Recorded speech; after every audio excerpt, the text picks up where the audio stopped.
What's going on, guys? Welcome to Hysteria Radio. You got Mike. Punk rock legends Against Me will soon be in town, where they'll be partaking in the Grooving the Moo festivities before embarking on their own extracurricular activities for a run of headline shows. This will be the band's first stint down under off the back of their brand new album, Shapeshift With Me, so obviously there's a lot to be excited about.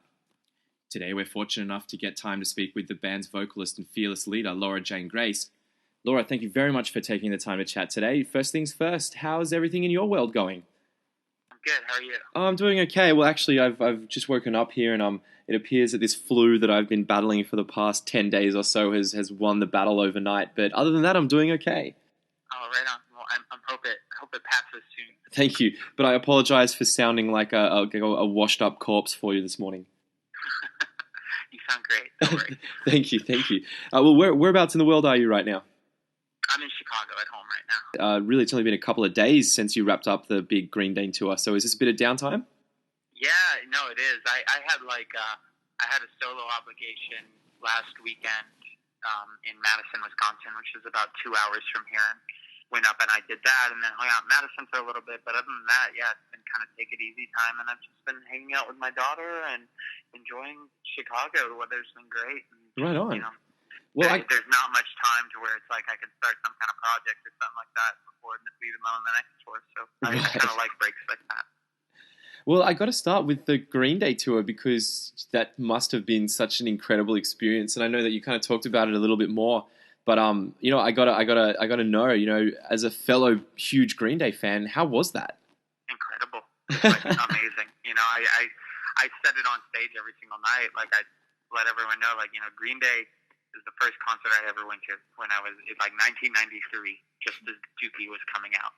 And I remember that concert vividly. And I remember like sitting on the street corner waiting for my ride afterwards and thinking like, I want to start a punk band. I want to do that. And like, you know, to be there on tour with them like 20 some odd years later, I don't know. To me, like, you know, it's kind of hope inspiring in a way, like especially seeing them like, okay, they still go out and they do Knowledge by Operation Ivy every night, you know, and knowing that it's like looking at the audience there and how many younger kids there are that are being reintroduced or being introduced to like Operation Ivy for the first time, and will head down the road of punk rock from that show, and like knowing for a fact from the way it happened for me that there'll be some kid at least every night that leaves that show and goes and starts their own band and goes on it, you know, sets the world on fire. Like it was.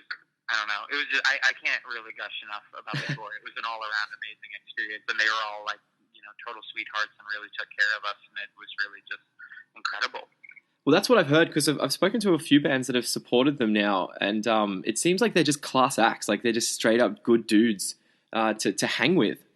No, totally, yeah, and like all their crew too. You know, like everyone just really took care of us, and that was, you know, we played with them back in 2005. We did like 3 shows with them.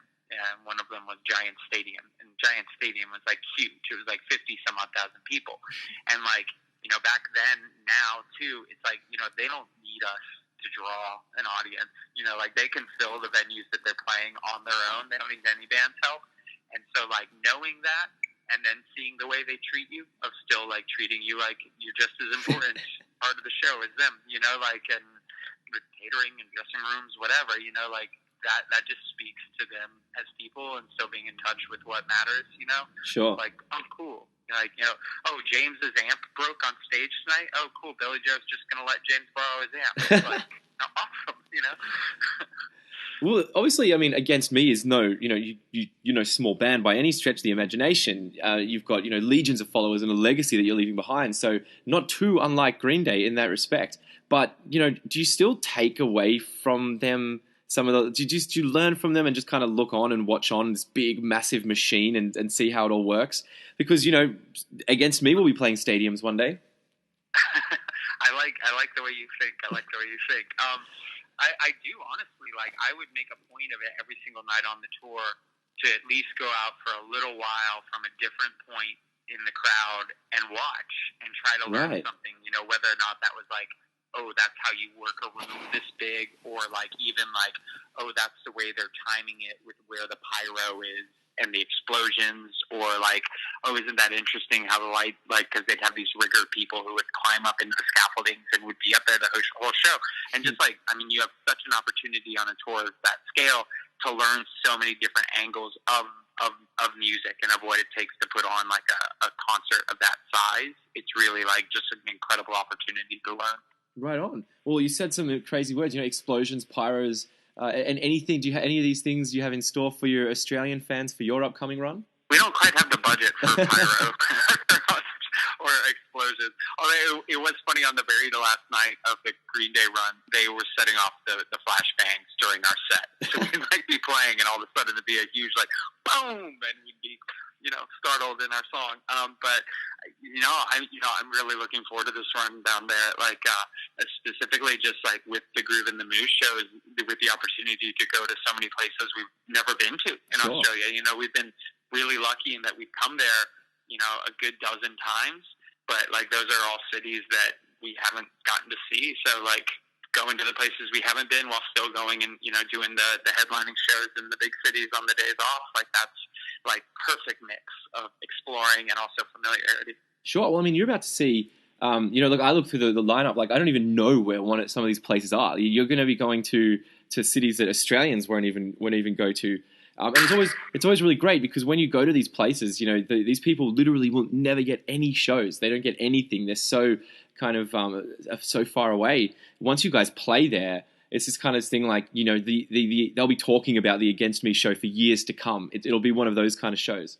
That's awesome. That's the best. I mean, I genuinely appreciate it with like that. And I know that's always true about the cities that no one else goes to. And like, that's why, people always get it so wrong because they're like, oh, you're playing in LA or you're playing in New York. It's like, yeah, no one cares about a show there because every band plays there. They just stand there with their arms crossed. You go to the places where no one plays, and then like people go off and they don't really even care if they like your band. They're just excited about a band, Sure. And there's hopefully they'll really like us too. So. And also, say that they're on the off chance that Against Me doesn't get to play stadium shows, you'll forever be able to tour regional Australia. I honestly, no joke, I always say, like, if we could just be the biggest band in Australia, I would be totally happy with that. If we had no fans anywhere else, just the biggest band in Australia, that's fine. I'm fine with that. Well, I mean, reporting from on the ground right now, I can say that that's not really too far out from the reality. And so I was kind of going to ask you, I actually had this question later down, but seeing as you brought it up, from your perspective, you've done a bunch of these tours now in Australia, you've released a bunch of albums for your Australian fans. From your perspective, from where you stand, what do you think it is that has really kind of formed this really strong affinity between Australian fans and Against Me? I don't know. I mean, I guess luck is some of it as far as just like, from the get-go when we first came there, we were being brought by the right people. Like I'm eternally thankful for Graham Nixon and Resist and like, but the team of people who we've always like had do our tours and the bands we've been, because we've had that connection to Australia, we've always been pointed in the right direction as far as like the bands we're going to play with and like just making sure the venues are right and then that it's a good time, and I don't know, like it seems like, the Australian punk scene has always like had an affinity to some extent for drinking, and we've always been a drinking band, and that's always connected. But I don't know. I mean, even like on a personal level, like I have such an affinity for like Australian pop music too. Like I obsess over it, and there's so many bands like like late '80s, early '90s that were happening there that like I just revere and seek out records when I'm ever there and. I don't know. I love the scene. Oh yeah, I was gonna ask about your knowledge of the local bands because every now and then it will pop up. You'll find an article where you'll be in an interview and you'll mention an Australian band, or of course with the supports you pick. But it's really cool you guys picked Camp Cope because obviously that band is turning out to be a really important and a really crucial voice in our punk movement. How aware overseas are people of Camp Cope?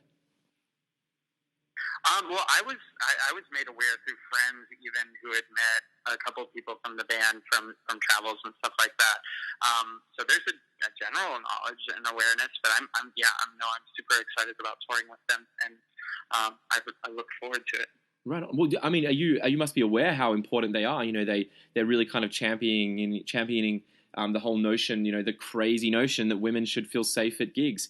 You know, and it's they're I guess becoming a really important voice because they're saying these things that no one else really has at this stage. I mean, how aware were you of that when you picked them to support with you guys? I wasn't necessarily, but at the same time, like, you know, that's something that's like really important to us and a really important message we strive to have, especially when we're looking at what the show's like and making sure that there's diversity on stage and that it's not just like, you know, the same type of band over and over or whatever. But just wanting to see representation and, you know, not, I don't know. I like to see, like, you know, a bunch of people in the bands, like, and have it be a good vibe, you know? Sure. Now, so Shapeshift with Me came out last year now. It's crazy. I remember writing the news article when that album was announced. It was a bit of a trip to see that it's been out for a few. I can't imagine it must be the same, similar for you. But now that album has kind of had some months to find its footing and to really resonate with the fans, it'd be interesting to know, you know, an album so deep and so personal. Have you found anything in the album now, listening back to it, that you missed the first time round because you were too close to the project and maybe it was so loaded? Have you had that realization yet? No, honestly, I still feel a little too close to the project in that way, where I haven't had the chance to have some perspective on it, especially specifically just because, like, every tour we've done so far for it has been a support tour of some sort. Right. That hasn't been for our audience. So, like, we immediately went out with Bad Religion, and then we followed that up by going out with Green Day. So there hasn't been, like, the ability to play our own shows, really, and see, like, what's connected necessarily with what our usual audience is.